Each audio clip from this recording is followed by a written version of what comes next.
Hey stars, so in this video I'm reacting to NVIDIA's new 575W 5019 looks mental. It's by Optimum. So basically, yeah, if you're new and you enjoyed this video and watched it all the way to the end, then you should subscribe to my YouTube channel and turn on post notifications, and you should like this video if you watched it all the way to enjoy and enjoy it. So anyways, let's get right into the reaction video. Never in my life did I think NVIDIA would make a 2-slot 5090, but here it is. They've just announced their new GPUs, which are dropping this month, and Interesting. I've got some thoughts. I mean, whenever Jensen hops on stage with a jacket that looks like this, you already know he's going to drop some heat. Look at that, disco lights in here. So this is the new 50 series, it's codenamed Blackwell, and they've announced 4 GPUs so far. Interesting. 5070, the 5070 Ti. I don't know too much about 5080, PCs, but and I'm just going to watch this video the because I 5090. think First it of could be all, interesting. I'm actually very surprised with how good the pricing is here. I was expecting these to be more expensive than the 40 series, but for the most part, they're not. The 5080 is $200 cheaper than the 4080, and the That's pretty 5070 good. Ti and 5070 are now $50 less. This is the first time that I can actually ever remember seeing a price cut on a new generation of NVIDIA GPUs. Well, that's we'll have to wait awesome. and see if they're actually cheaper in reality, but at least it's a good start. The Yes. 5090 though is more expensive. It's a $400 Interesting. increase versus the 4090 from last gen, which is a pretty substantial Wow. increase. Can that increase be justified though? Let's take a look Let's at see. the specs first. The new 5090 sees a 20% increase in transistor count versus the 4090, Awesome. a 33% increase in the CUDA core count, and Cool. now double the memory capacity, now at 32 gigs. NVIDIA has now also upgraded to GDDR7 for all of these GPUs. Awesome. They haven't listed the new faster clock speeds, but along with the 512-bit memory bus on the 5090, we see a bandwidth of 1.8 terabytes per second, which Crazy. is just monstrous. I'm guessing this massive spec bump for the memory is how they're at least trying to justify the price increase here. I do a lot of work in Blender recently. My video edits are just getting heavier and heavier by the day. Wow. I'm really loading up the VRAM on my 4090, so I'm interested to see what the performance difference is like there.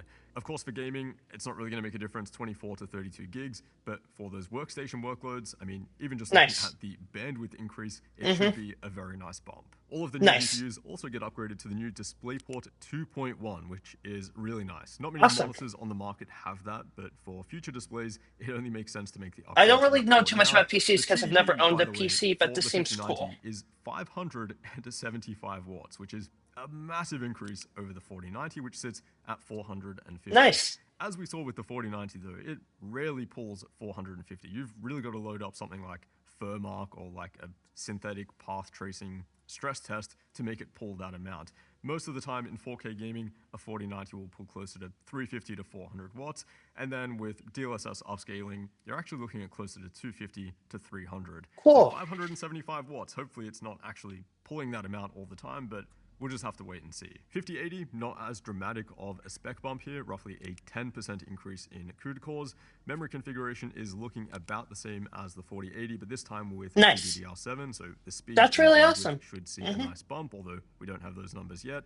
The TDP has been bumped up to 360 watts. Again, hopefully it doesn't actually Hopefully they reach 400 time, watts eventually. Hopefully we do actually see that price cut in reality as well. 5070 Ti, big upgrade here to the VRAM, larger bus width, GDDR7, now 16 gigabytes in total. We also see a 17% increase in CUDA cores, and thankfully only a 15 watt increase in TDP. That's good. The 5070 Ti also looks like the only card not to get a Founders Edition cooler. As for the 5070, the new $549 GPU, silicon-wise, there's not much of an upgrade here. Definitely not as much as like what we're seeing between the 4090 and the 5090. Here we still have 12 gigabytes of VRAM. Awesome. It is a bit faster, a few extra CUDA cores, and yeah, the 50 watt increase in TDP therefore is a bit unusual.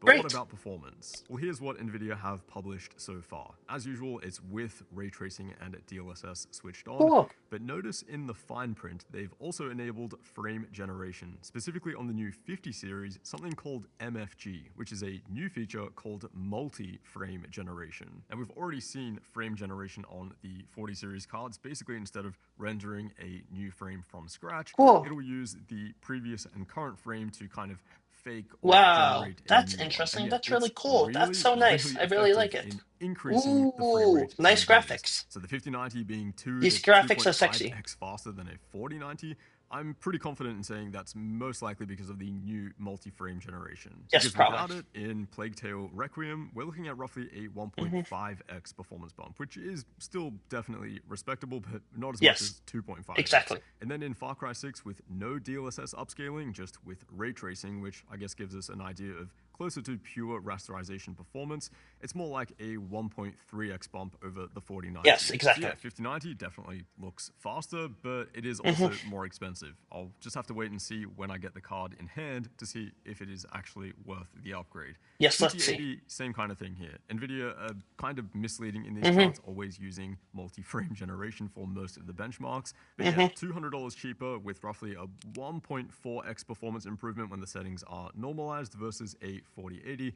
That is looking like a solid improvement. And then Awesome. 5070 That's really Ti, great. 5070. If you're currently Awesome. getting 100 frames per second That's in a great. particular game, I'd estimate around 130 to 135-ish now, I guess, looking at these graphs. Great. While now also seeing a bit of a slight price cut as well.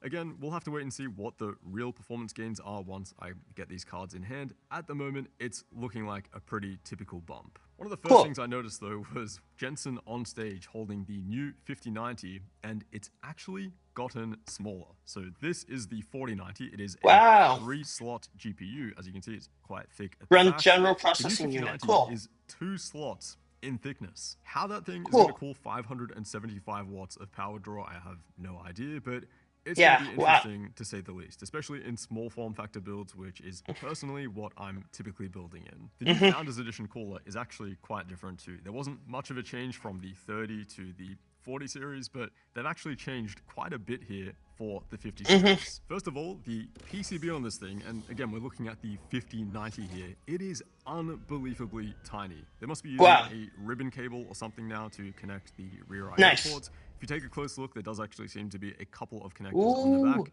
But yeah, the Nice. actual PCB itself is unbelievably compact. The 4090 was already small. This thing is at a different level. Can you imagine how small the custom water blocks are going to be for this thing? Wow, that would be I crazy. cannot wait. But the actual Yes. thermal design of the new Founders Edition cooler this time around is different. They've actually gotten rid of this right here, the blower fan, which ejects hot air out of the Interesting. case.